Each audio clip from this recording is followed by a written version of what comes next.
Last year, Father's Day began like any other. I was always the first one awake, unable to sleep in.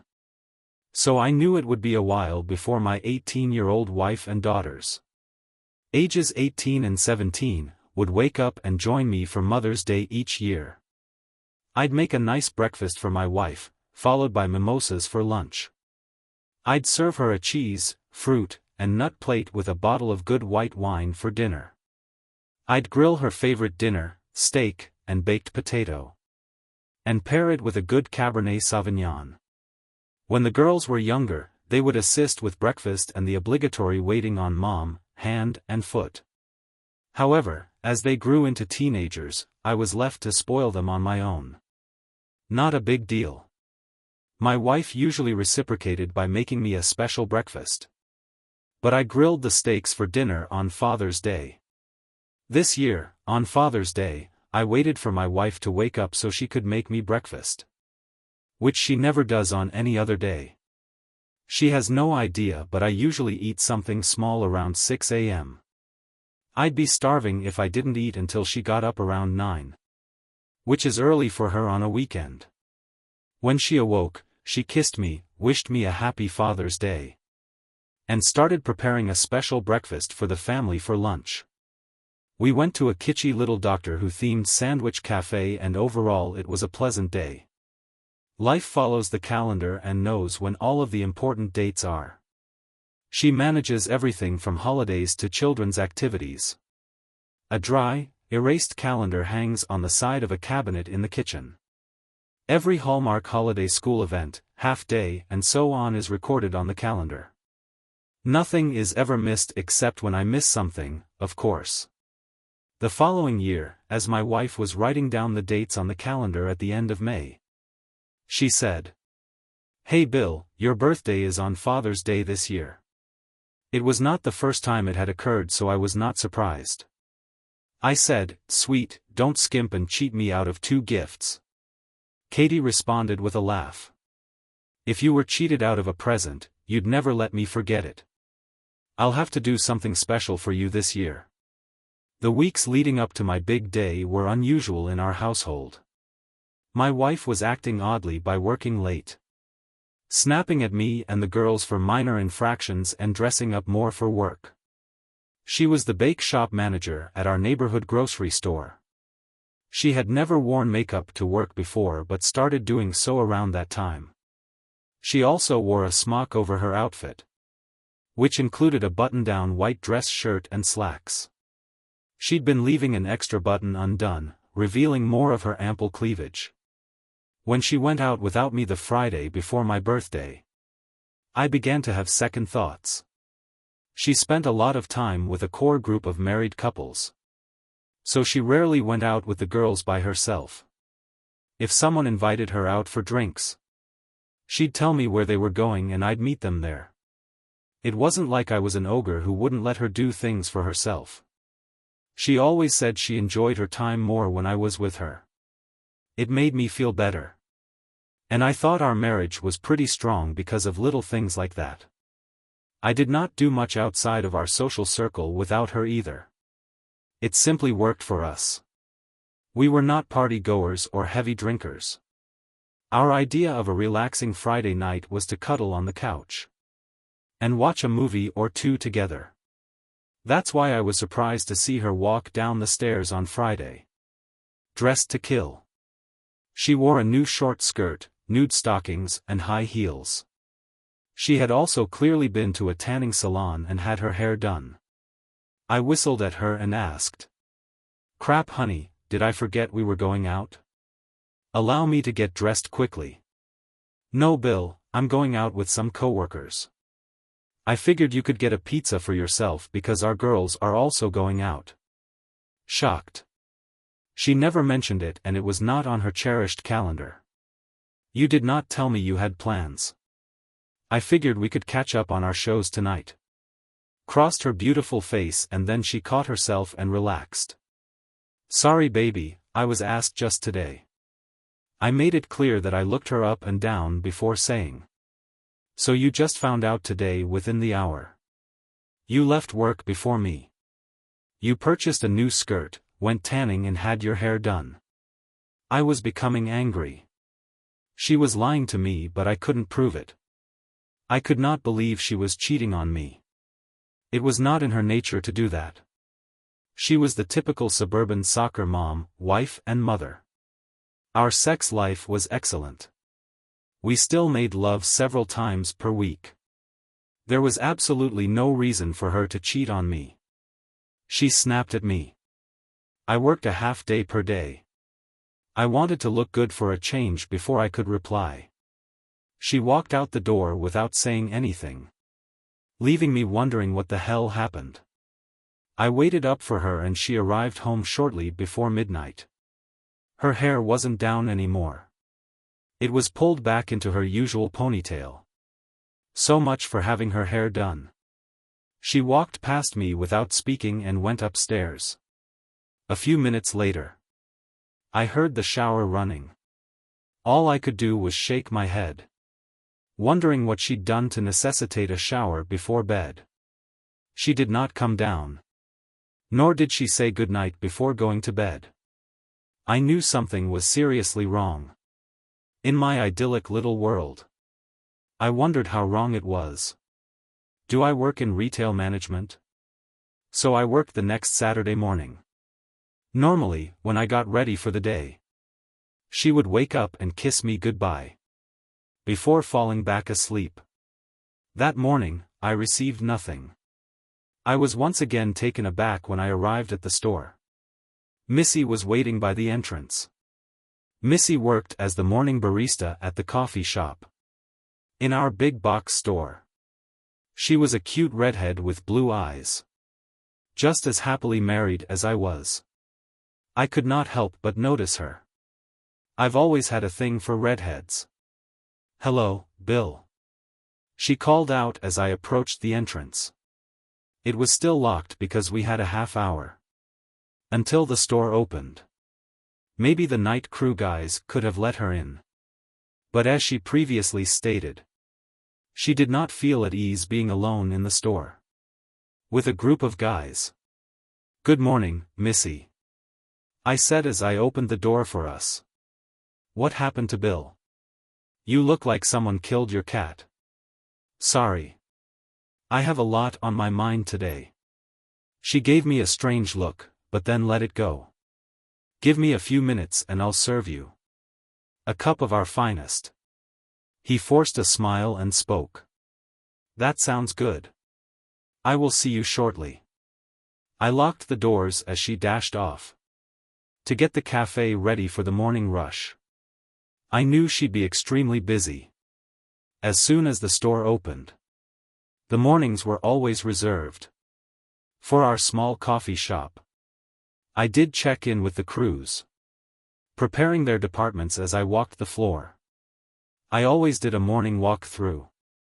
It wasn't necessary, because I had a fantastic team of department managers. But it did give me the opportunity to say hello and make some small talk. I thought it was important to have a good rapport with my team members, and I believe they appreciated my efforts. The final stop on my walkabout was the coffee shop, where Missy had my large black coffee ready. 1 cup of Megamart's best brew. "Thank you, Missy."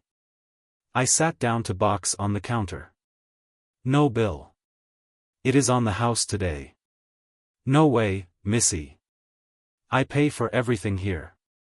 The last thing I need is someone getting angry with me and reporting me to corporate. Despite Bill, I would never. I did not mean you, Missy. I can't take the chance even for $1 to coffee. You'd be surprised at the things I have to put up with. If I deny someone a day off, their overtime will be cut. It's simply not smart, device fairness." I waved goodbye and sipped my brew. I'm sure some of the employees received free coffee now and then. There is no effective way to track it. And really, who would want to? It's far too much work for cheap coffee. I could not imagine watching hours of video to see if everyone had paid. Being a top dog came with risks. Employees would get upset about the dumbest things I had called on me. Because I enforced our employee parking policy. Seriously, calling HR over. Forced to park in the back of the lot. Ridiculous. The day ended rather uneventfully. My most exciting experience was an elderly lady stealing cat food and bird seed. It was exactly the type of day I needed. I was busy enough to avoid stewing over my newfound issues with my wife, but not so busy that I couldn't complete everything on time. When I walked in the door, my wife and daughters were leaving for a moment. I was surprised, but I checked the calendar. My daughters said as they kissed my cheeks goodbye. My loving wife didn't say anything. They were attending a concert with some of the other mothers and daughters. It had been planned for some time, and was on my calendar as it usually is. I forgot. I had hoped to speak with Katie and get to the bottom of what was happening. I hated not knowing what she had done the night before. After not thinking about it all day, I had nothing to do but think about it that night. I used the opportunity to do some snooping. I checked her email but assumed it would be a bust. And it was. Nobody sent emails anymore. So I couldn't check her texts or call log. So I went to the hamper and checked her clothes from the night before. But since it was Saturday, she had done her laundry. I got nowhere. After watching a movie, I went to bed with no better feelings about my marriage than before. I'm deep into my birthday Father's Day combo, and proceeded with my usual morning routine. I sat outside on my patio with some toast and coffee, enjoying the morning. It was a beautiful day, and I listened to the birds chirping as I imagined what my special day would bring. I walked inside to refill my coffee, and was surprised to see my wife and daughters awake and packing a lunch. "What's happening?" I inquired, perplexed as to why they did not have me prepared to go somewhere. My daughter Jill said, "We're heading to the beach," I said, then walked upstairs to get ready for the lake. As I was putting on my shirt, my daughter Jenny called out, "My daddy. See you later." The door closed and I looked out the window to see my wife and daughters driving away. I could not believe it. I would not expect the girls to remember my birthday. I had to remind them of their mom's birthday and Mother's Day. But I couldn't understand why Katie didn't remember. I walked downstairs, dejected, and my phone rang. I rushed over hoping they would notice and were going to tell you they'll be back for me. But no, it was my mother. "Hello, Billy. Happy birthday and Father's Day." "Thank you, Mom. Does Katie have any big plans for you today? She took the girls to the beach a few moments ago." "Really? That is not like her. I bet she'd make you a nice breakfast and make your day extra special. I'm not sure what is happening right now. Honestly. She has been acting strangely for several weeks." "Well done. Make a fuss about it. She's probably planning something special for later. I've got to get to church." "I love you, Billy." "Love you, Mom." Someone had to love my mother. She was an eternal optimist. And she loved Katie as if she were her own flesh and blood. She and Katie had made regular visits since my father died a few years ago. Katie wanted to make sure Mom didn't become too lonely. So while I was wondering what the hell was going on with my marriage, the phone rang again. It was my assistant manager and Bill. "We had an incident at the coffee shop this morning." "What happened?" "Missy was on a ladder when she was bumped by a customer. She lost her balance and fell." "My God. Is she okay?" She was taken to St. Alex's for an X-ray. She might have a broken arm or something. Darn poor girl. Did you receive shift coverage? Yes, we are all set. I didn't want you to be surprised tomorrow. Sorry for bothering you on Father's Day. Do worry about it. And thank you for the call. I hoped Missy would be okay. They spent some time around the house before deciding not to return. So I headed to IHOP for breakfast. It turned out to be a bad decision for my mental health. There was a lengthy wait. And families were everywhere.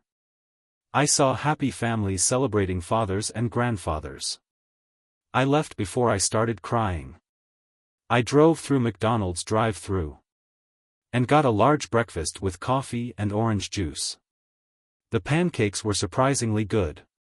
As I ate them in the park with a plastic fork and knife, I looked out over the small lake where I used to take my daughters paddle boating when they were younger. They adored the water. Whether swimming, boating, or even fishing, they enjoyed being at a lake. They are older and almost in college. They lost interest in fishing. I suppose looking back, they lost interest in spending any time with me at all. Their mother accompanied them on all of their outings back then. That's probably right. Shopping for clothes with Dad would undoubtedly be a drag for a young girl. At 1 p.m., I had not heard from my wife. I only assumed there would be no lunch together. Dee went to the Doctor Who cafe and ordered a Reuben. Of course, it had a show-related name, such as Revolution of the Day, Lex Reuben or something. It's just as silly to be a 40-year-old man who doesn't know what's cool. I took a photo and checked in on Facebook. My friends and associates responded with the usual likes and Happy Father's Day comments. Oddly, my mother-in-law mentioned that she thought I was at the beach with my wife and daughters. It appears that my wife was posting beach photos on her Facebook timeline. Dee finished my sandwich and went to a sports bar near my home. I hadn't seen a ball game in a long time, so I figured I'd drown my sorrows in Miller Lite. The bar was crowded and I was not in the mood for it. So I went to the cigar lounge next door and got myself a $1.60 Opus X. Happy birthday to me. Dee down and turn on the Sox game. And a couple of guys playing cards. Invite me to join them. I'm Bill, I said, introducing myself to the elderly gentleman. And this is my brother, Jerry, nice to meet you both. They finished their hand and dealt me into a little 5-card draw game. Help yourself, Bill, Lance said, kicking a cooler to the ground. I thanked him and took out a Miller Lite. Or does X have him with her new man? Jerry asked with a smirk. I frowned and stated, my wife and girls are at the beach. It appears that they do not know what day it is. Lance added, I don't see my boys often, both are the service. Jerry nodded and replied, my baby girl lives in California. My grandson Charlie has just turned 2. I'm going out there next week. That is nice, I said. My girls are 17 and 18. I'm starting to miss having little ones running around. They nodded knowingly. After some small talk, we eventually returned to the subject of my wife. Do you think she truly forgot? Or is she avoiding you on purpose? Jerry asked. That was a great question. And one I had been thinking about. I told them about the last few weeks leading up to Friday night's problems. And they shook their heads. She is cheating on you, Lance said. Jerry nodded in agreement. I can't believe it. But as soon as he said it, I knew it was the only explanation that made sense. And I was trying to convince myself she wasn't. Lance said, I have been through this before. The shift in demeanor. The sudden nights out dressed as a slut. The disrespect. I have been there and done that, pal. My wife screwed a coworker a few times. And when I found out, I divorced her. Which was the biggest mistake I'd ever made. What? I snapped. She cheated on you. How could divorcing her have been a mistake? In my opinion, there was no valid excuse. Cheating meant the end of a marriage. Plain and simple. Period. This is the end of the story. Bill, I was broke for 5 years. While paying her alimony and child support. Every day I missed her. Loving her from across town. In my lonely apartment. While she was alone at my house. She may have cheated on me. But I was too cowardly to forgive her at that point.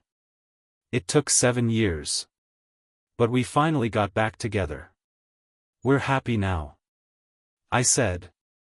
Giving her body to another man is the most insulting and disrespectful thing my wife could ever do. If what you're saying is correct, and she's having an affair, she's either so preoccupied with her lover that she forgot my birthday, or she's intentionally ignoring me. Either way is unacceptable. Lance shakes his head. Bill, trust me. If you truly love her, you should find a way to forgive her. You will be better off in the long run. 40-year-old men don't get second chances in love. You've given me plenty to think about. That may have been what I said. But I was thinking he was insane. I can't forgive her for having an affair. There was no way I could stay married to her.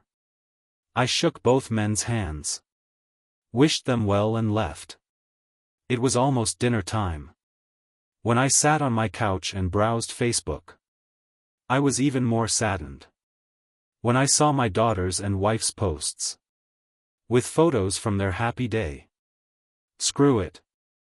I thought I needed to grow up and stop acting like a lost child.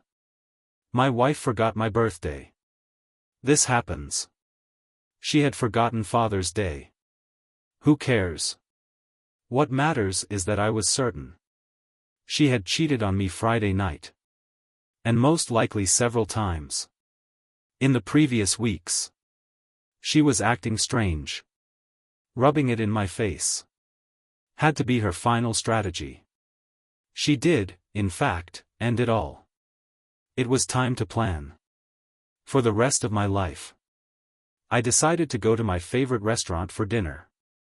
I knew there'd be a long wait. Which was fine. I didn't have anything better to do. So I showered. Dressed in a sport coat and slacks. And went out for steak. I was waiting for a table at the steakhouse bar, when an older man sat next to me in the open spot.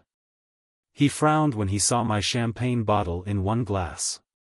Fortunately, he said nothing. He simply ordered a martini. The bartender refilled my glass. I guess the man couldn't help but ask, "Are you celebrating alone? Or did I take somebody's seat?" "No," I replied. "You are fine. I'm here alone." He nodded and sipped his beverage. He must have worked in sales. Because he couldn't sit quietly. He said, "Yeah, I'm waiting for my 3 generations of Red Fury. My wife is helping my daughter who broke her arm today. I guess she's struggling with using her left hand." He laughed and added, "You don't expect your adult children to break bones." I assumed those days were behind me. So I nodded in agreement with him. It looks like I'll be cooking for myself for a few weeks. My wife will have to care for Missy and Mia, leaving me on my own. My head snapped up. "What have you said?" Before he could respond, a little girl screamed at Grandpa from across the room and dashed through the crowded bar. A small flop of red curls jumped onto his lap and showered the man with hugs and kisses. A moment later I heard Bill. I turned to see Missy. And what I assumed to be her mother standing beside me. Her mother was almost identical to her. With the exception of a few lines around the eyes. They looked exactly alike. "Hello, Missy. How is your arm?" "It's okay. I'm on some strong painkiller. So I'm not feeling much." However, it hurt like hell when they said it. Missy introduced her parents Jack and Mary to me. "And then there's Mia. Her adorable little girl." "Where is your wife, Bill?" she asked. "It's done." "No. She took my girls to the beach this morning. And I haven't heard from them all day on Father's Day. Worse than that. It is also my birthday today. My God.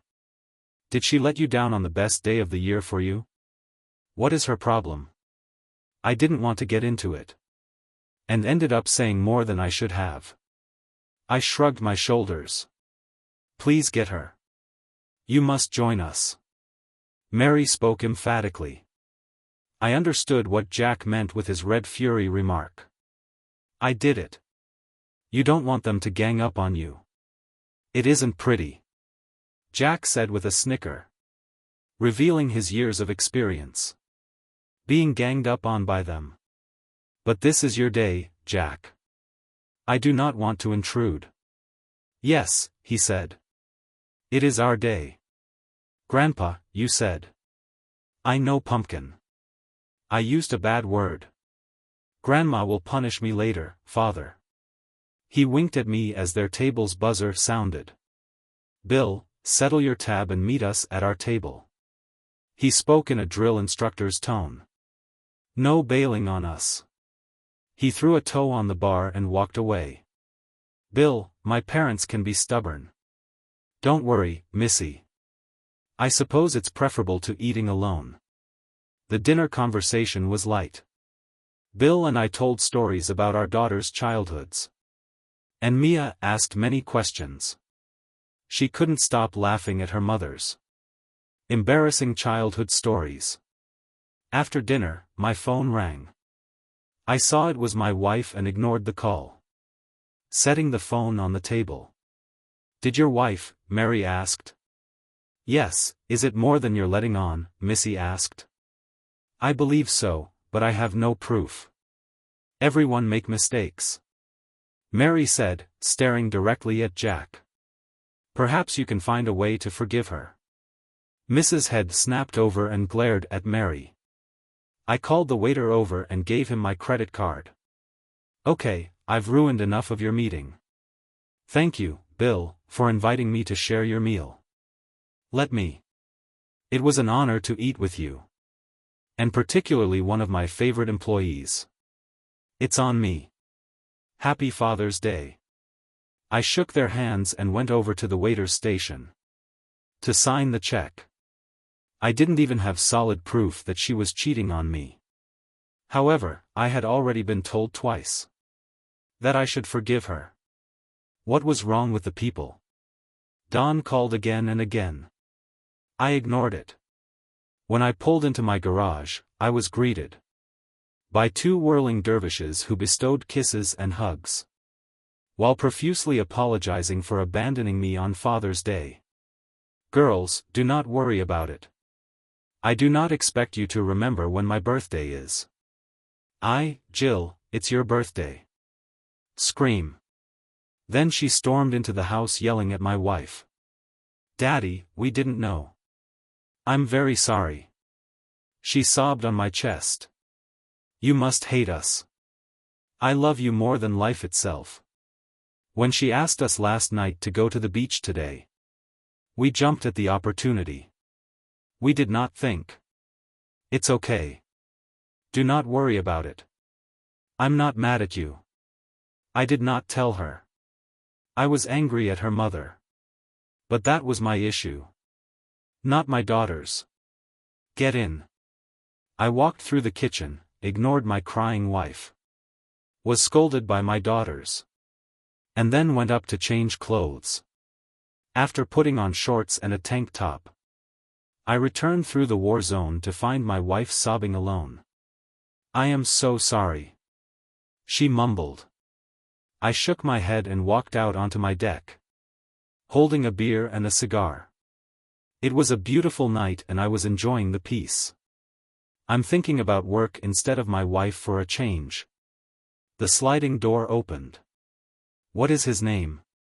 I asked, cutting her off. He did not look at her. And she did not go any further out onto the deck. "Bill, what's his name? You screwed the man on Friday." My rage was rising.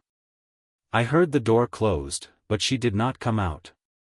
She did not bother to deny it.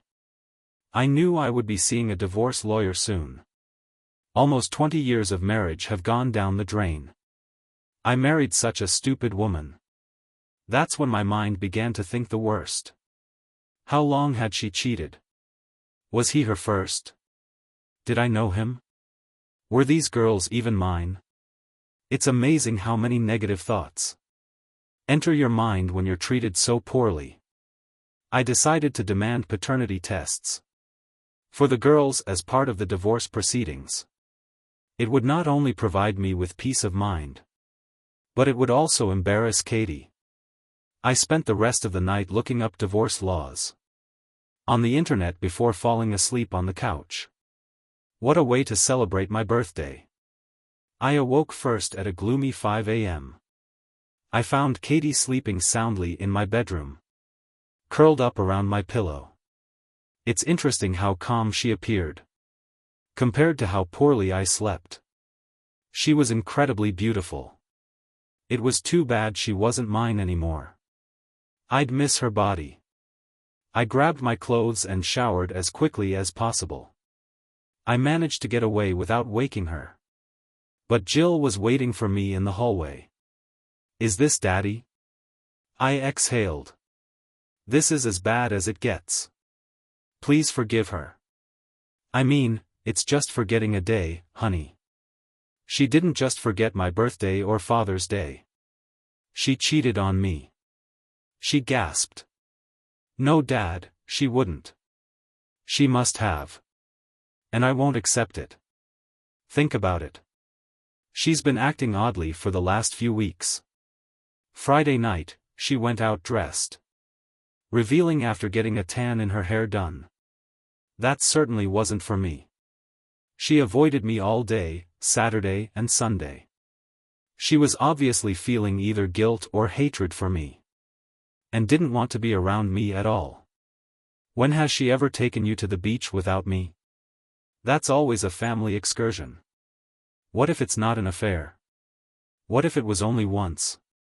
Can't you forgive her for just one time? I doubt it was, honey. But look at all of her actions. At any point this weekend, did she act as she loved me? Daddy, you didn't see the look on her face when Grandma called her to ask why she didn't call Grandpa and wish him a happy Father's Day. She dropped the phone and shrieked no so loudly. We thought Grandpa had a heart attack or something. He sloths. He's fine, Dad. Mom sobbed on her knees until we picked her up and sat her on the couch. She just kept saying she loved you over and over again. Honestly, Jenny wanted to call an ambulance for her. She thought she was having a breakdown. We calmed her and were able to get her to call you Jill. I don't know what you expect me to say. She doesn't love me. One can't cheat on their spouse and love them. That's not an action of love. It's selfishness. Love is supposed to be selfless. When she became intimate with another man, she cast me aside, hugged me and cried. I'm going to assume it wasn't some random guy she picked up in a bar. She had to have been flirting or accepting him flirting with her. There would be intimate touches. Maybe some kissing and fondling. All leading up to the first time she had sex with him. All of those actions before the sex are betraying your spouse. You cannot be in love with someone and show someone else intimate affection is. Don't divorce her. I have to go to work now. We'll talk later. She walked into Jenny's room. I'm sure to fill her in on what we talked about. There wouldn't be any more secrets in our family. I wondered how much longer we would be a family. I knew Katie would be too busy at work to try to call me or text me. So I had some peace for most of the day. The only thing that made it not a normal day was completing the forms for corporate related to Missy's accident. Did get workman's comp for her time off. And I hoped she wouldn't struggle too much. I didn't know anything about her personal life. Rather than knowing she wasn't married, she came in to sign the forms and complete her accident report. I wrote it out for her, as she was not doing well with her left hand. And she signed it. How are things at home?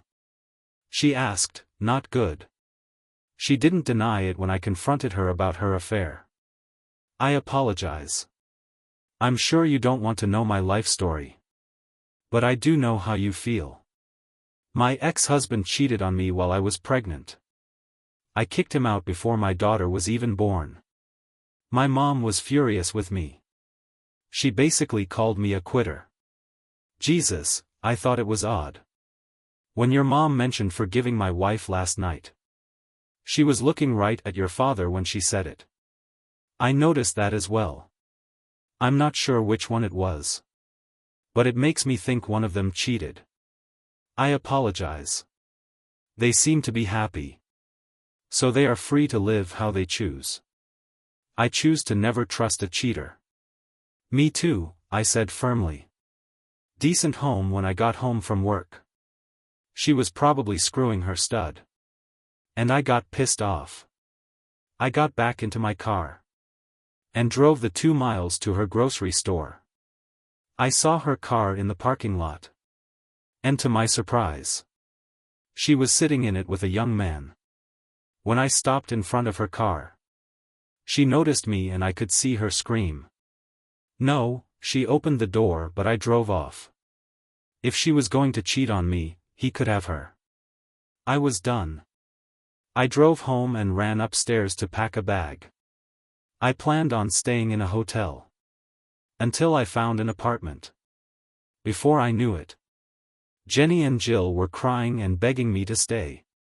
But your mother was just on her way to cheat on me. When I caught her, she was in the car with some guy.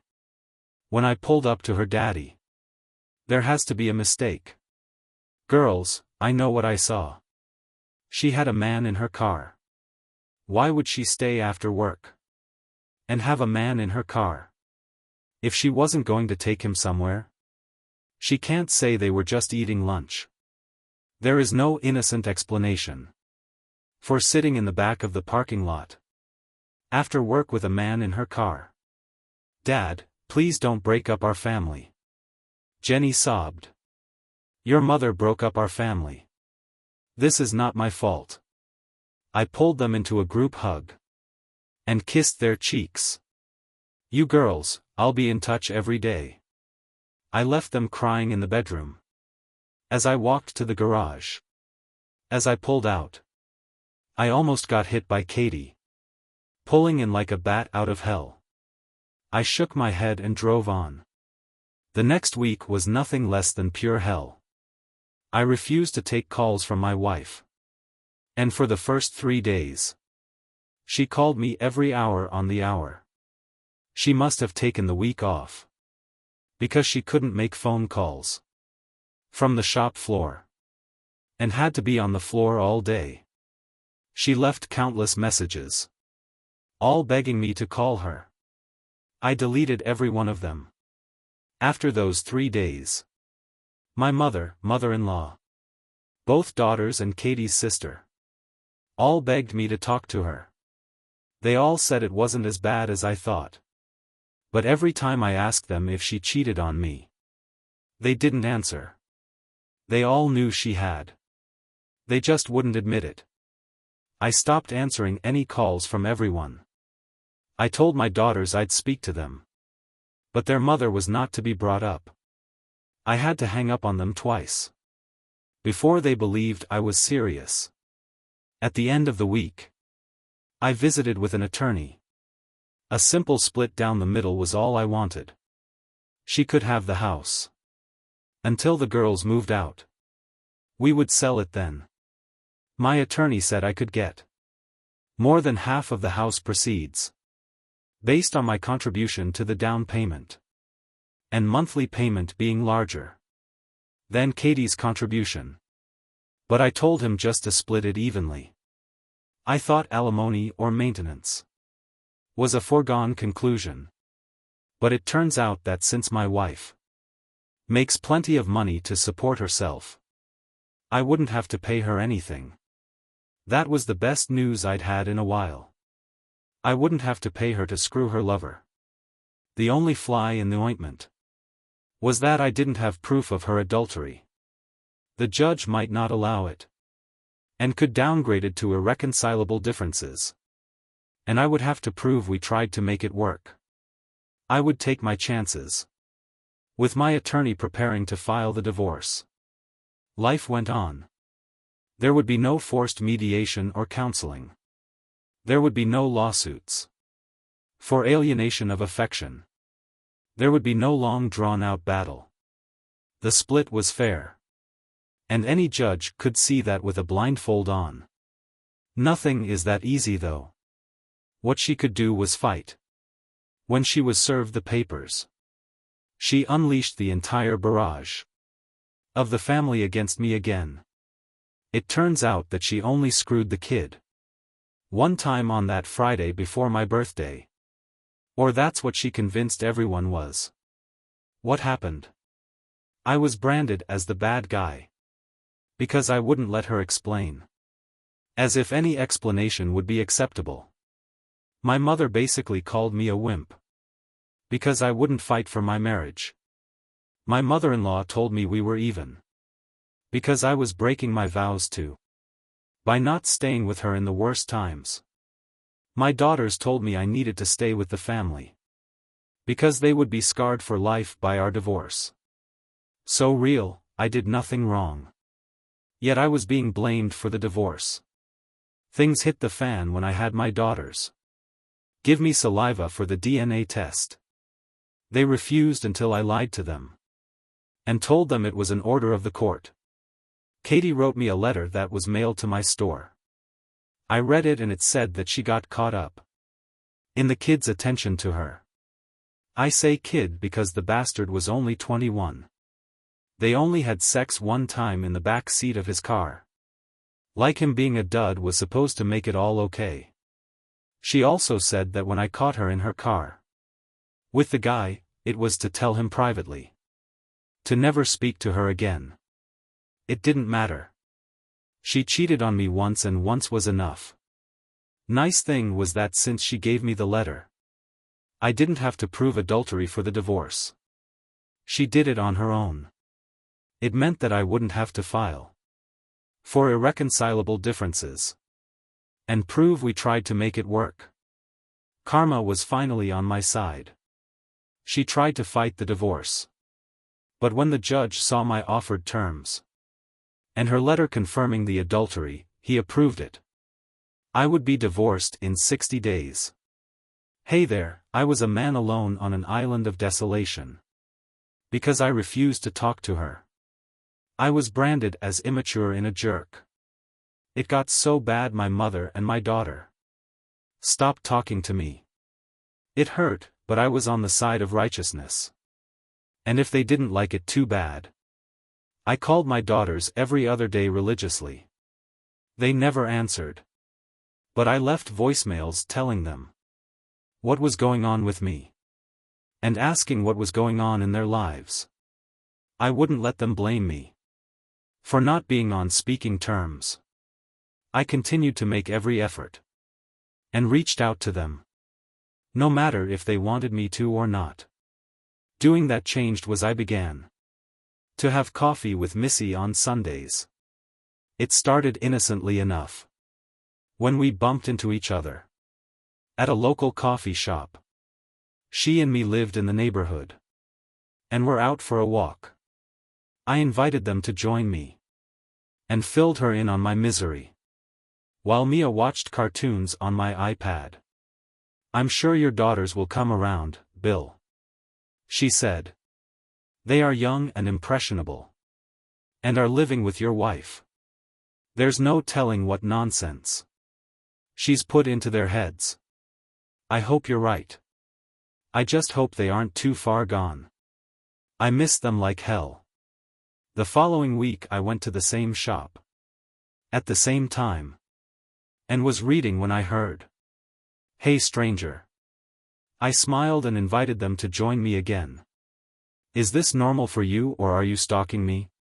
she asked with a smile. "No, I live nearby. And I like to have a cup of coffee. And read on Sunday mornings. It's kind of lonely at home. So I come here." She kept her cup. And we chatted about the neighborhood. Until we parted. It wasn't a conscious decision to meet every Sunday, but we did. I enjoyed her company. And little Mia was a delight, did. The divorce became final. I knocked on my old home's front door. My wife answered it. And it was clear she'd been crying. She didn't say a word. She just motioned me inside. "Are the girls home?" I asked. "They are watching a musical at the school." "I know why you're here. I expected you to come over today." "Is that so?" I asked with a smirk. "You waited until it was too late to stop it, didn't you?" "Yes," I said. "I knew that you'd beg and plead. And tug on my trying to reconcile. And I couldn't let that happen. You broke my heart. And there is no way I will forgive you." "Did Bill, it was one time. One bad mistake. Why couldn't you forgive me? Why couldn't you find a way to stay with me? Didn't you love me as much as I loved you all these years?" I laughed. "Were you loving me when you were flirting with your dad? Were you loving me when you had him in your mouth? Were you loving me when you cheated? Were you loving me when you avoided me all weekend? And left me alone on my birthday? If that's your idea of love, you're beyond help." "Wanted this to happen," she sobbed. "I never wanted a cheating wife either. But here we are." She gasped and started to speak before I cut her off. "Katie, not only did you break my heart, but you turned my mother and my daughters against me. I will never forgive you for that either. That's your fault for being unreasonable." I got pissed and said, "If you don't get my mother and my daughters to apologize to me and make it right, I will tell every man you date that you are a cheating loser. I will make it a point to ruin every relationship you ever try to have in the future. Because you ruined mine, didn't want anyone else." Wrong answer. I guess I'll just have to find other ways to hurt and embarrass you. Do leave. And she grabbed my arm. "It's not my fault, you can't blame me." "No, did I cheat on you?" "Didn't think so. You know what really sucks? You're letting your daughters grow up to believe it's acceptable to cheat on their husbands. Because of your behavior. They are going into adulthood, believing you are the saint. And I'm the sinner. And it's okay because it was one time. Well, screw that. I'm not going down because some kid made you feel sexy." I pulled her arm off mine and said, "Rot in hell for throwing our marriage away." I left her crying in my wake and didn't feel sad about it. 2 weeks later, Missy knocked on my office door. "Got a second, Bill?" "Of course. Come on in." I frowned when she shut the door, expecting something bad was coming. Does the company have a rule against dating other employees?" I hated her asking me that.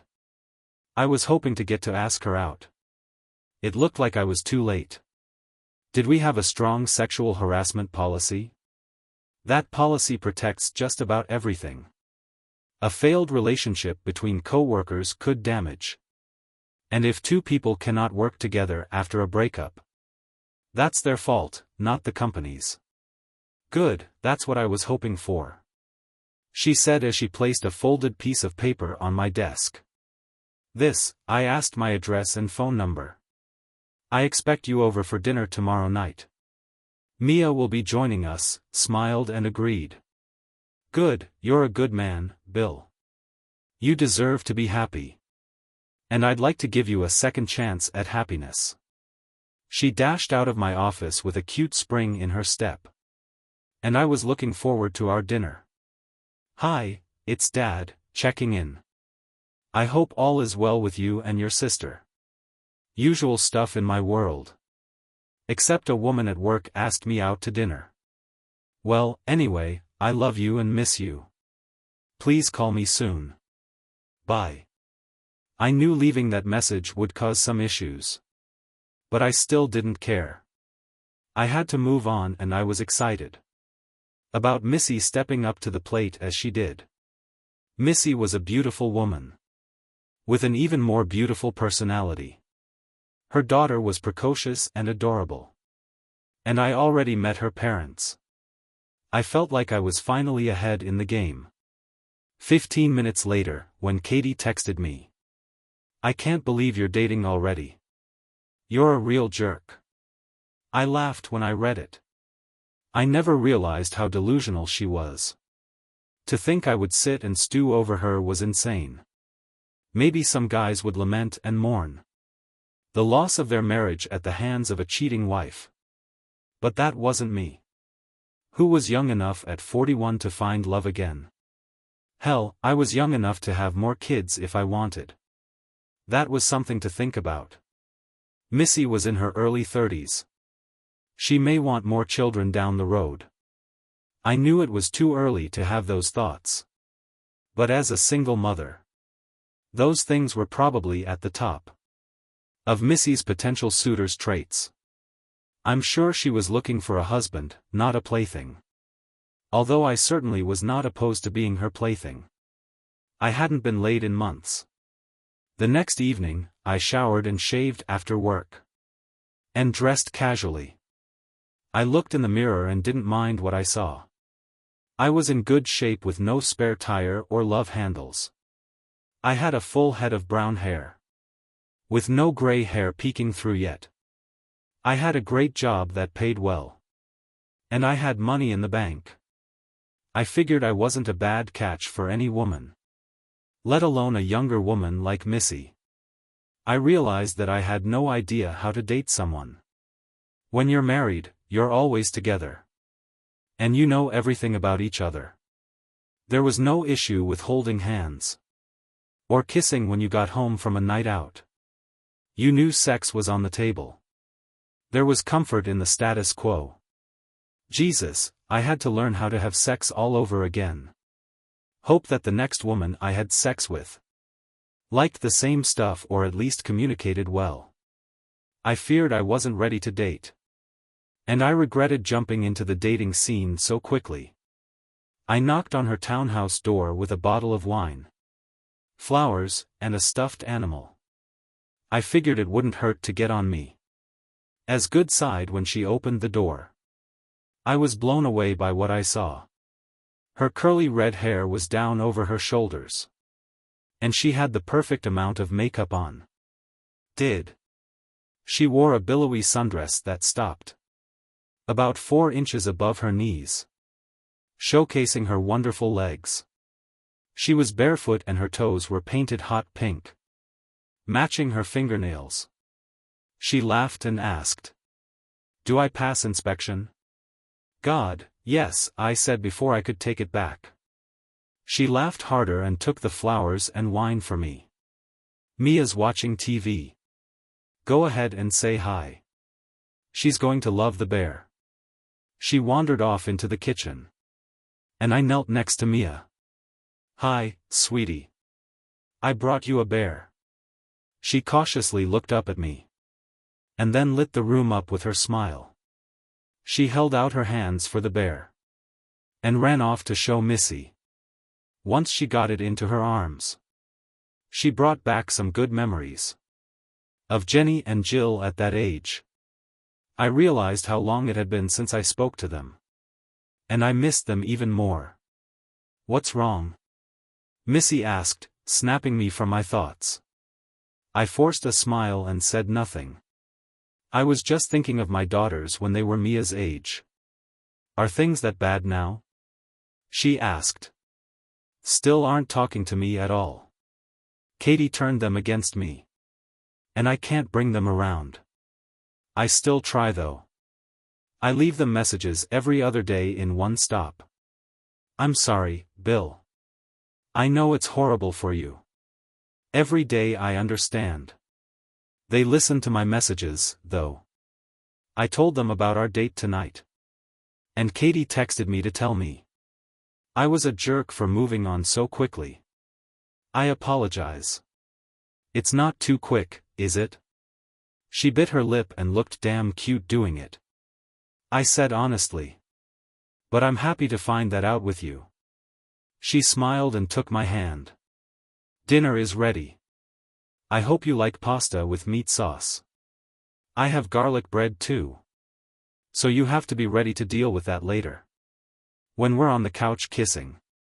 Dear, giggled and I stood shocked. At Missy being so forward. She saw my discomfort and said.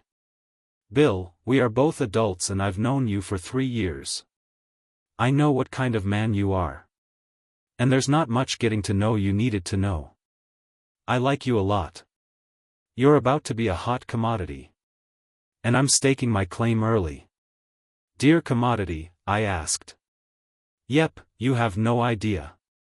All of the scuttlebutt news of your divorce has caused in the store. Honey, you coming on? The market, so to speak, has many of the single ladies' attention. You're a handsome man in good shape. You're smart, stable. And we all know how you feel about fidelity. I was feeling pretty good when I sat down at her table. So I'm jumping in line early. She finished. I took her hand and squeezed it. I like you too, Mia. Not wanting to be left out, said Sketty. Is my favorite. It is ready to the Slurpee or the better. I said, I saw the can of Parmesan cheese on the table and added. And you got to have extra stinky cheese. She giggled and said. It's not stinky cheese. It's Parma Party. Hello, dinky cheese. I said, bringing the can to my nose. Pretending it was the worst smell ever. Who? That's extra stinky cheese, miss. She shook her head as I handed the can to Mia. She smelled it, shrugged his shoulders. And poured a generous amount onto her spaghetti. Kept the dinner conversation light. I asked about Mia's preschool class and her friends. She had no problem chirping away. Telling me every detail she could remember. I thoroughly enjoyed the talk. After a while I realized Missy wasn't talking. She had a big grin and was merely watching me. And her daughter banter back and forth with each other. Eventually she started gathering plates. And I said, let me help. No, she hasn't told you about her favorite TV shows yet. She laughed as Mia started filling me in. On all the best kids shows. After putting Mia to bed, Missy returned. And sat next to me on the couch. I handed her a glass of wine. And she sighed contentedly. As she lifted her feet onto the ottoman. I love being a mom. But sometimes this is the best part of the day for me. Instinctively I put my arm around her. As she leaned into me. I said, it's worse with 2.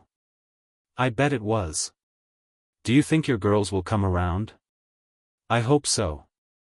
I answered pensively. I'm putting forth all of the efforts right now. But it's still raw for them. She turned and kissed my cheek. You're a great father. Just don't give up the fight for them. She set her glass down and sat back. Bill, I've already told you I like you a lot.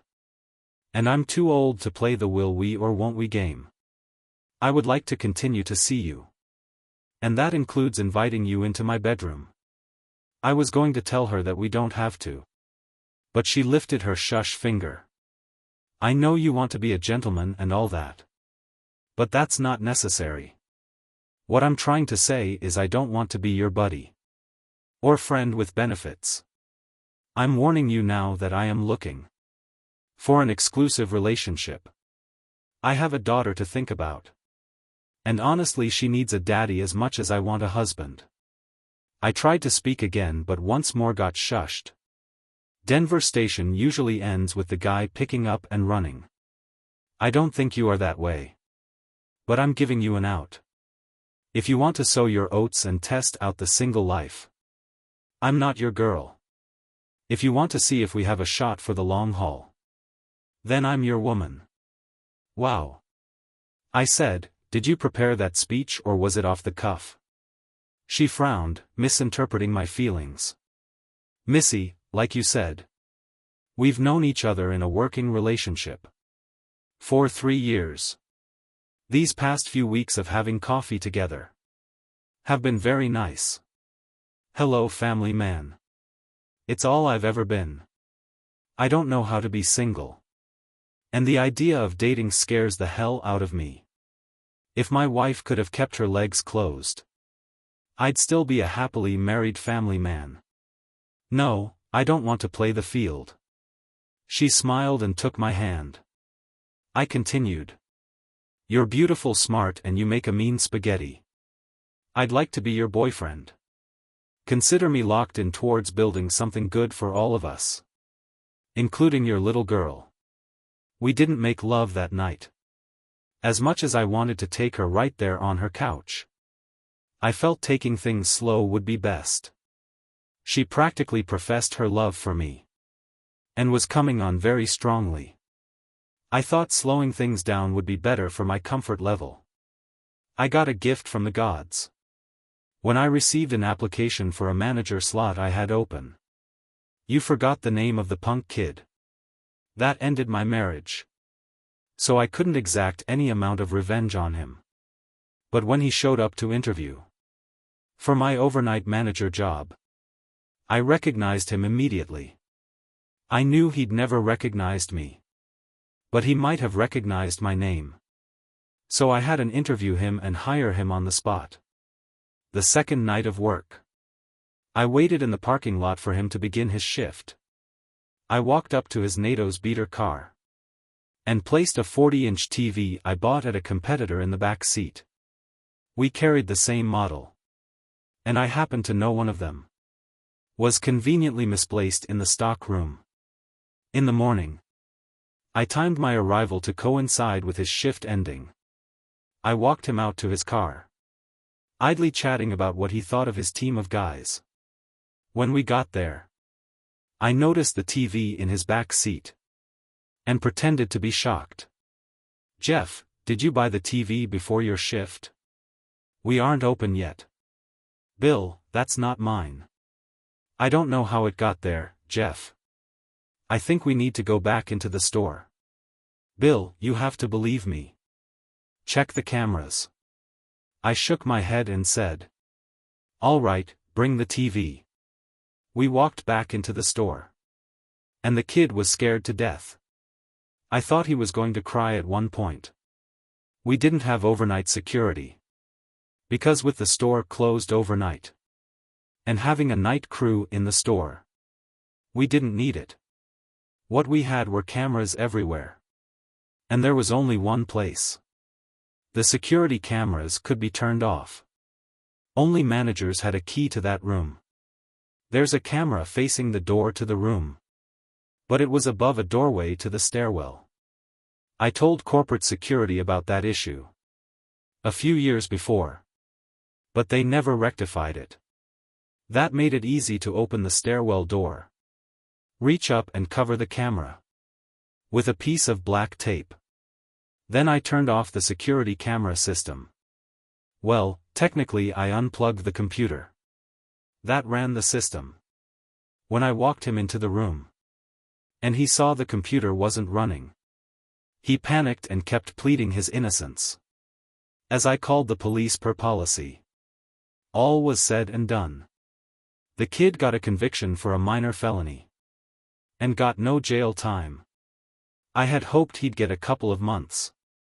But it wasn't an expensive enough TV. He had to perform a ton of community service. And pay a fine. Which surprisingly was more than I paid for the TV.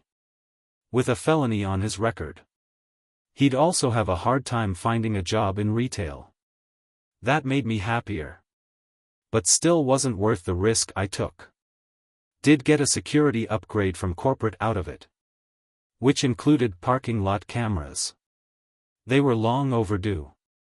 He was so stupid. He never figured out that I did it. He tried to blame the crew for setting him up.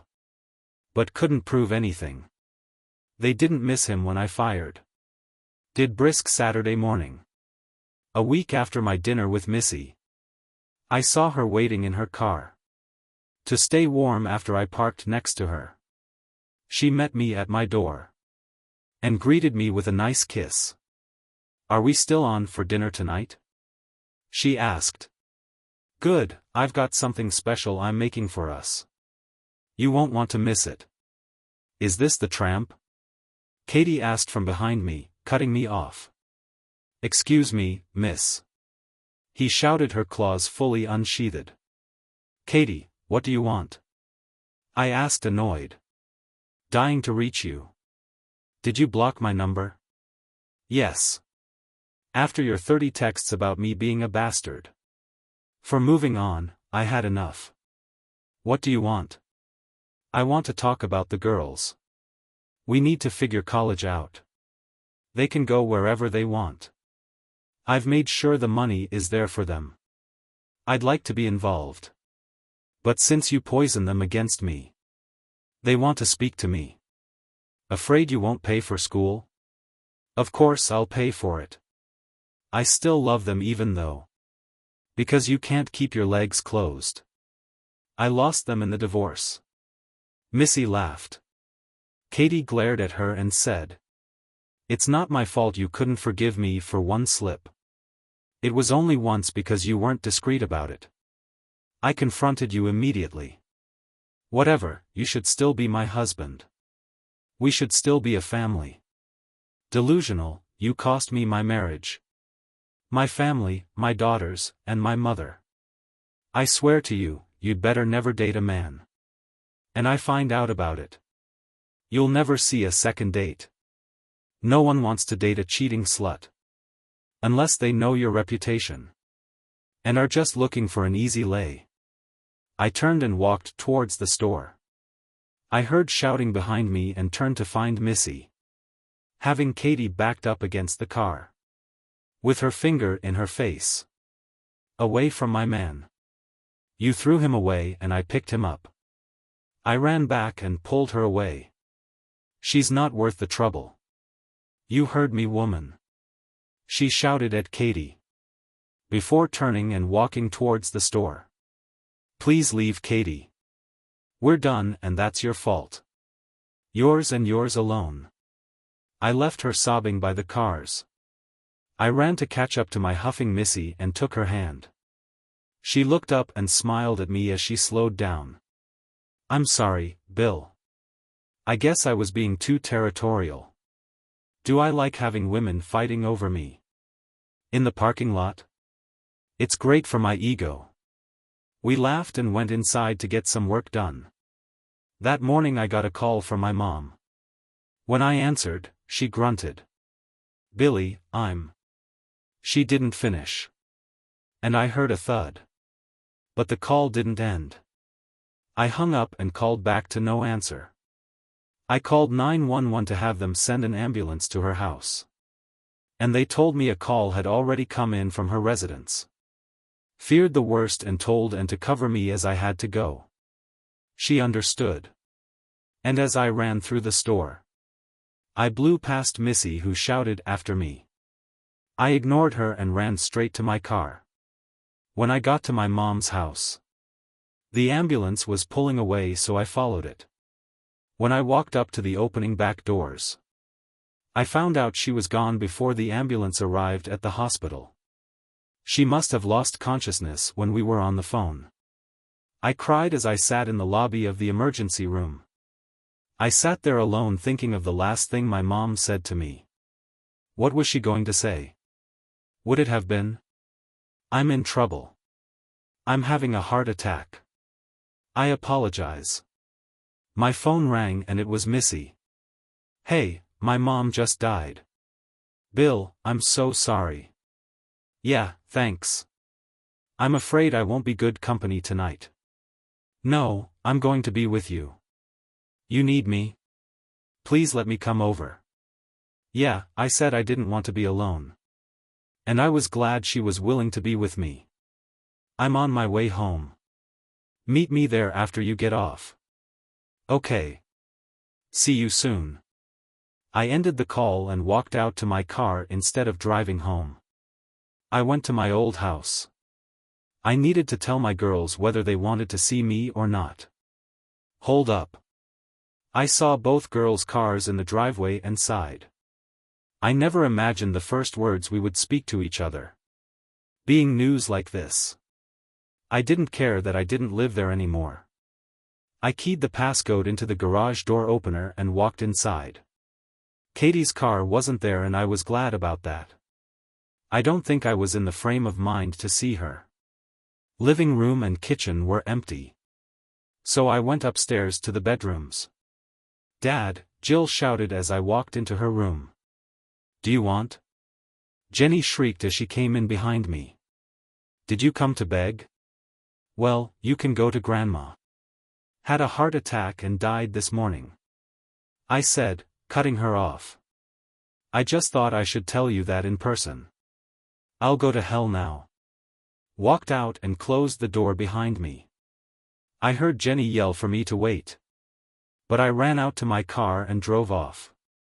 I went to the little lake where I'd spent so much happy time with the girls. It was too cold for paddle boats. But the water was starting to thaw and was very peaceful. I sat on the picnic bench and cried again. That time it was for the loss of my daughters as much as my mother. The vitriol and Jenny's voice told me that I wasn't wanted in her life. She didn't have to tell me to go to hell. Her tone said it all for her. I wondered if I'd made a mistake somewhere along the way. Not with Katie, but with the girls. What did I do that was so wrong to make them hate me so much? Katie was the one that destroyed our marriage. Why couldn't my daughters understand that? How long? I sat there, but I heard someone walk up. I spun around and it was Katie and the girls. How did you find me here? I asked after turning around to look out at the lake again. Didn't disconnect our Find a Phone app sync? Katie said. Bill, I'm sorry about your mom. Yeah, I spat. Sorry for her death. Or are you sorry that you turned her against me and she died without us reconciling? Didn't say anything. Leave me alone. I cannot deal with your crap right now. I continued. I'll never forgive you for what you've done to me. The last words we spoke were her telling me she wouldn't speak to me again. Until I manned up and dropped the divorce. She didn't even say she loved me when she hung up on me. Sorry, Bill, for everything. I heard her walk away and Jenny said. Daddy, we're sorry too. Please forgive us. Halo didn't. And they both lunged at me to hug me. We cried into each other's arms for what seemed like an eternity. It's not my fault, girls. Why can't you see that what your mother did is the reason we aren't together anymore? We're sorry, Dad, Jill said. We just thought that you should forgive her. She loves you. It's so obvious not enough to stay faithful to me. Jill, I'm sorry, girls. I'm very sorry. It's Amor as Katie watched from the warmth of her car. Girls, I need you so much. You'll be off to college soon and I'll miss you. We're wasting so much time, do you get it, Dad? Jenny said, we want to shut you out anymore, Jill added. Wish your grandma would have had a chance to do the same. Dad, can we come with you? We haven't seen your new house. Maybe we could get a pizza. Tell your mother and let's go. When I pulled into my driveway, I saw Mrs. Carr. I'd forgotten she was coming over. It looks like you're going to meet Missy. Is she your girlfriend? They asked in unison, making me laugh. Yeah, well, I mean, we just started seeing each other. Look at him, blush, Jenny, it's so cute. They jumped out of the car and were at Missy's door in a flash. They peppered her with questions and I could see Missy had no idea what was happening. Girls, let her be. Move it inside and I will introduce you all. They kissed my cheek and bounced inside my garage as I walked over to a stunned Missy. Sorry about that, I said as she opened the door. Is smiled broadly and kissed my cheek. Your daughters, come on. Let us get you formally introduced. I had known. Honey, I must look disorganized. I laughed and replied, you're fine. They're going to love you, Jenny. Jill, I would like to introduce you to Missy. They gathered and hugged her. As usual, he said, you're super hot. Jill jumped in and spoke. Way to go, Dad. Laughed. I was too shocked to say anything. Hey, let's take a quick tour of the house and then I need to get some things ready. For Grandma's services. I will order some pizzas while you show them around. That sounds good, honey. You read my mind. Did the girls coo? I shook my head as Missy smiled. I decided to wait until the next morning to call and spread the word about my mother. I'd write an obituary for Monday's paper and share the service details on Facebook. After visiting the funeral home on Sunday. After dinner, we sat for hours telling Missy stories about my mother. My girls, not so innocently, included some embarrassing stories about me for Missy's benefit. It was not my fault. The pier was wet and I fell into the lake, I swear. They were fully aware of this. It was after 10 girls. Time has passed me by and it is getting late. Frowned and asked if we could spend the night. I don't have beds in the guest rooms yet. I tell you what, I will pick you up in the morning and we will go out for breakfast. Okay? If you're up for it, I could also use some assistance figuring out what to do with Grandma's stuff. I'll help you with whatever you need. Thank you, Missy.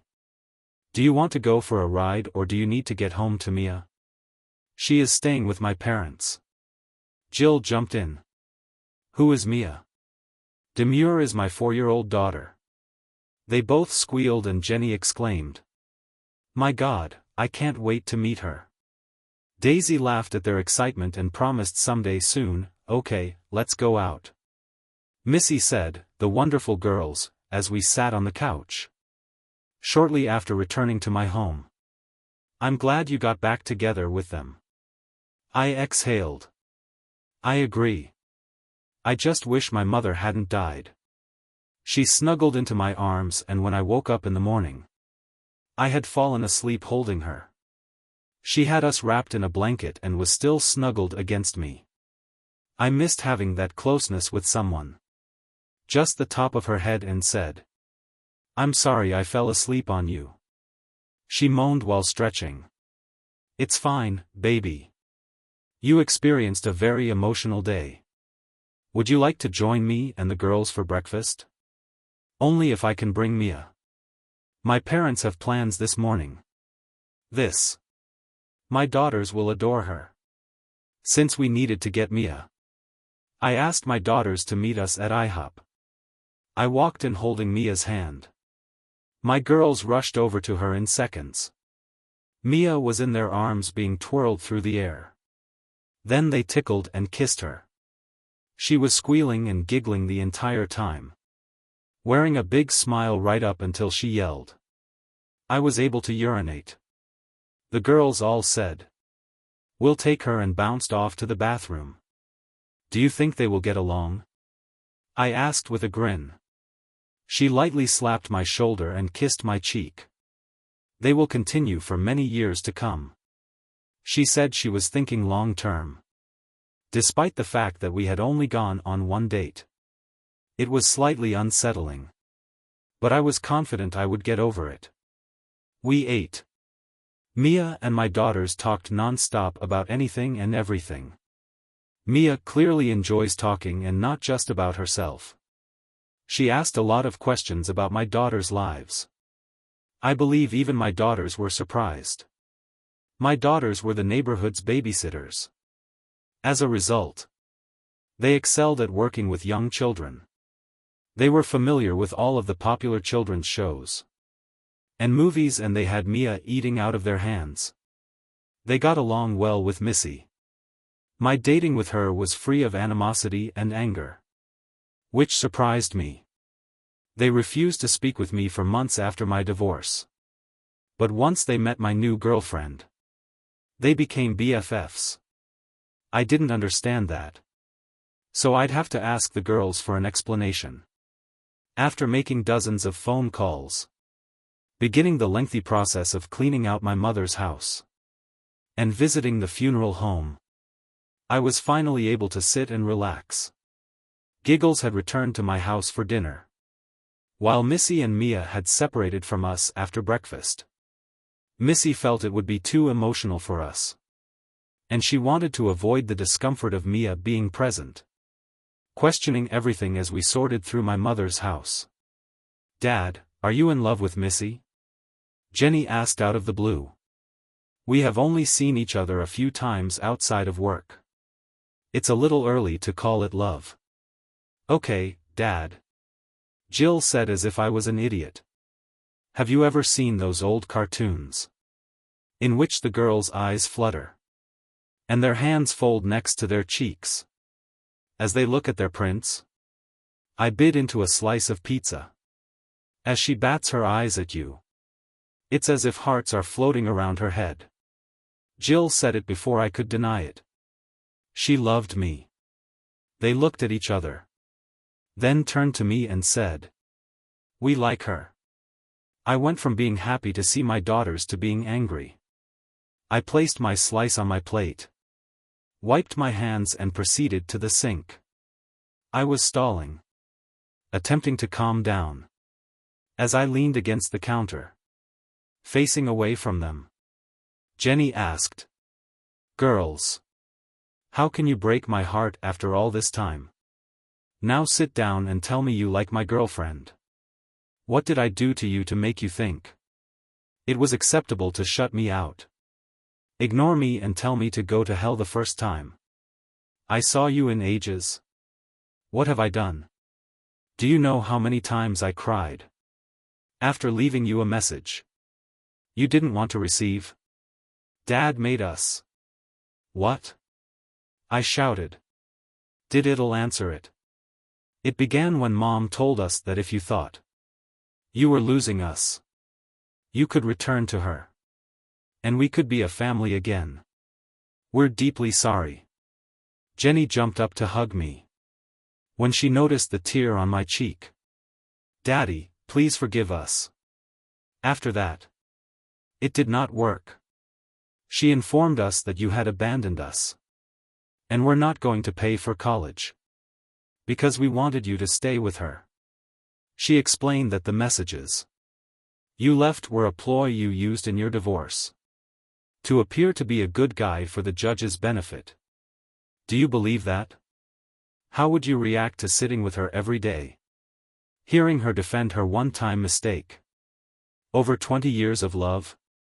We believed you were being unreasonable, was I? Would you let your boyfriend cheat on you? Did not respond. Where is the line drawn?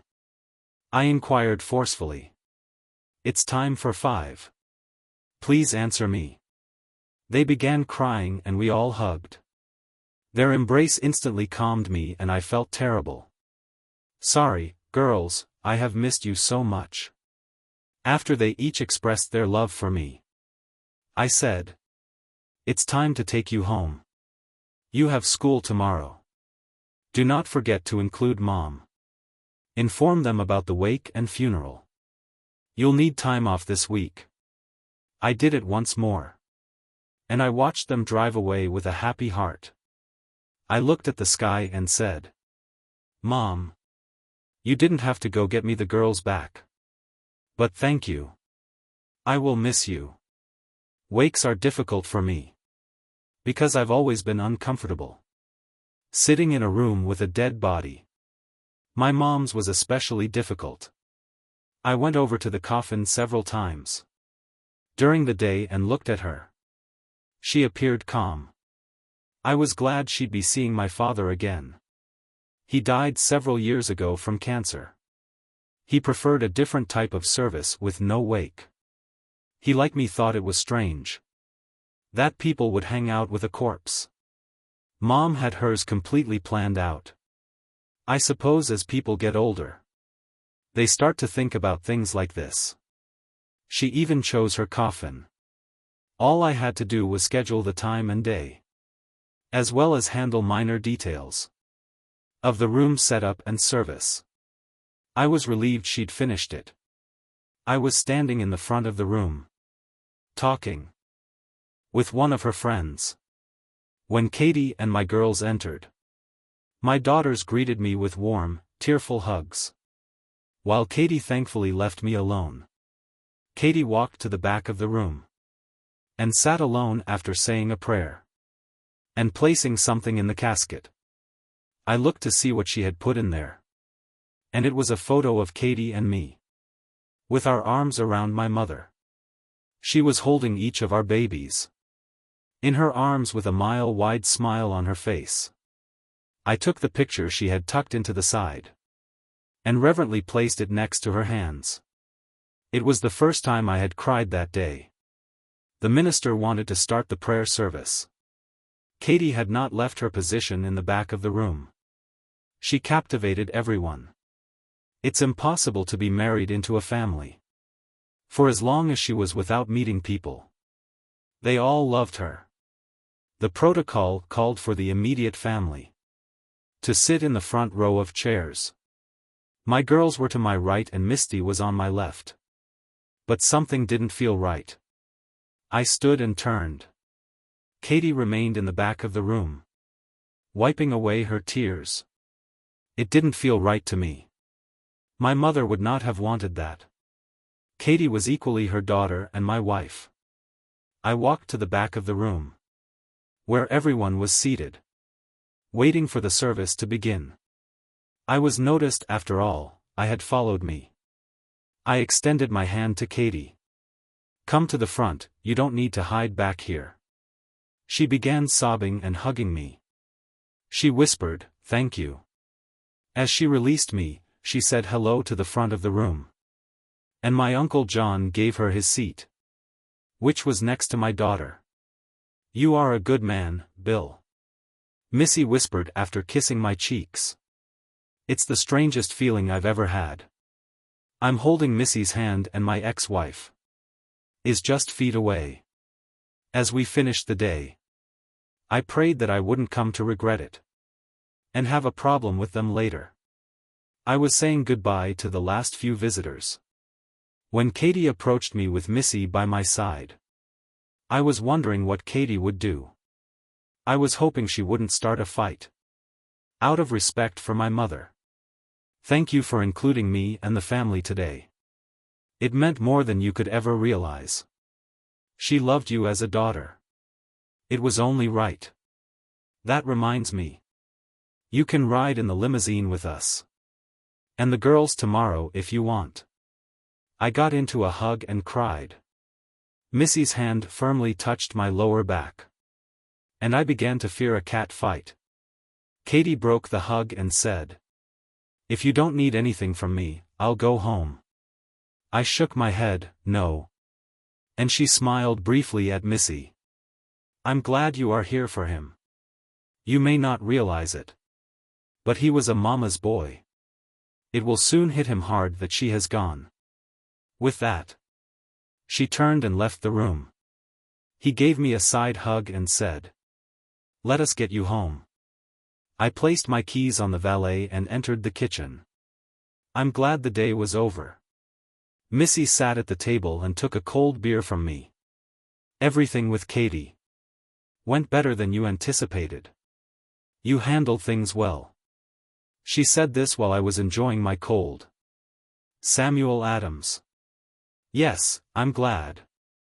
I was expecting her to start something with you. I'm sure the girls helped in that regard.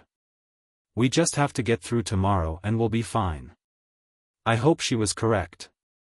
I'm not sure why. I had a nagging feeling Katie wasn't handling or interacting with. Well, I suppose I was simply paranoid. Please stay with me tonight, I asked. She smiled and took my hand. You could not kick me out if you tried. She spooned with me but did not make love. And it was the best night's sleep I'd had since my divorce. You keep a close eye on me. I'm not going to use your gift to start an argument. Katie spoke as we waited for the prayer to begin. Did I know I'd lied? It's simply uncomfortable for me. She snorted and said. How do you think it feels for me? I'm the outcast here. Nobody thinks that of you. Particularly not today. I sincerely apologize, Bill. I wish I could have prevented it from happening. I wish she started crying and dashed to the bathroom. It's difficult for all of us, Bill. My mother's friend, Jean said, patting my shoulder. Your mother was a wonderful lady and we will all miss her. I kissed her cheek and thanked her. I'm glad Katie had my mom's cover for her outburst of tears. Following the funeral, we were seated at my mother's favorite Polish restaurant for lunch. It was a crowded room and Katie was uncomfortable. As she searched for a seat, I approached her again and led her by the hand to the table where I sat with Missy and my daughter Katie. We will always be family regardless of the divorce where we sit. You'll always be welcome. A tear streamed down her cheek as she sat and thanked me. I'm not sure when I got over it. But I felt like I was finally over the pain she had caused. Life went on. The girls went to college and Skyped with me every week. Missy and I are still together. And I'm almost ready to pop the question. Katie and I do not speak often. But we are friendly. She's also moving on dating one of the girls' friends' divorced father. He's a good person. I hope it works for them. Some would argue that I should have forgiven her for a one-time mistake. But I simply do not have the capacity to do so. That may make me a bad guy in some eyes. But I can live with myself. Thank you for listening to the story today. Please like and subscribe if you like what you hear. Please leave a comment to share your thoughts on what happened. Please do not hesitate to contact me if you have a story to tell about your or another person's situation.